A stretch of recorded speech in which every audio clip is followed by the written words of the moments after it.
বলিয়া মাথায় নিয়েও কোনো আপোষ করে নাই, সেই খালেদা জিয়ার দল করি।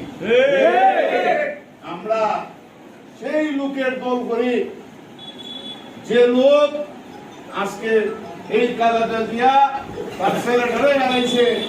আমরা এই একটা সহজ সরল কুকুর, সহজ সরল ছেলেটারে কিন্তু তারা হত্যা করছে।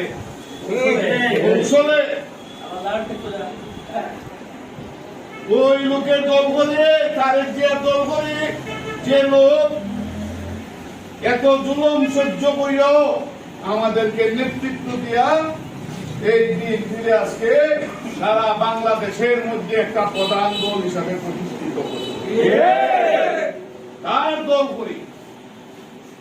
কথা একটাই, ওনারা বলছে কোন ছেলেরা, কোন তত্ত্বাবধায়ক, এগুলা নিয়ে আমরা ভাবি না, ভাববার টাইম নাই। আমরা শৃঙ্খলার সহিত আছি।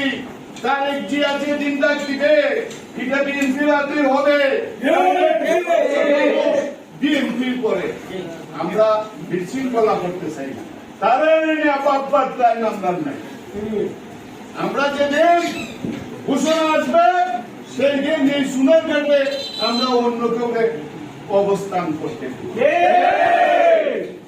আমার হবিগঞ্জের নেতৃবৃন্দ আছেন, আমাদের এখানে আমাদের সামনে একটা আছেন।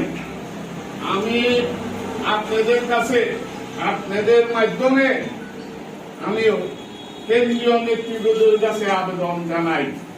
একটাই আবেদন, আজকে এই সুখের দিনে আবেদন, অনেক ধৈর্য ধরছে, ৬০ জন মানুষের এই দিন পিছায়। আমরা আপনাদের কাছে আবেদন দিছি, ৫ বছর হয়েছে, ৫ বছর আমাদের একটা আহ্বায়ক কমিটি দিয়া আমাদেরকে মুক্ত করেন।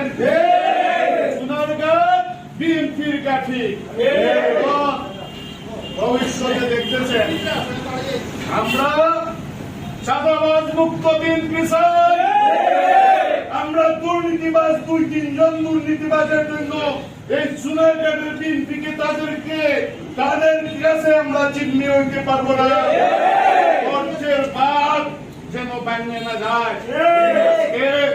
আমরা পরীক্ষিত সৈনিক, আমরা পরীক্ষিত ৩-৪ জন মানুষকে নিয়ে সারা দিন ফিরে আজকে ধ্বংস করার ষড়যন্ত্রে যারা নিয়োজিত আছেন, আমরাও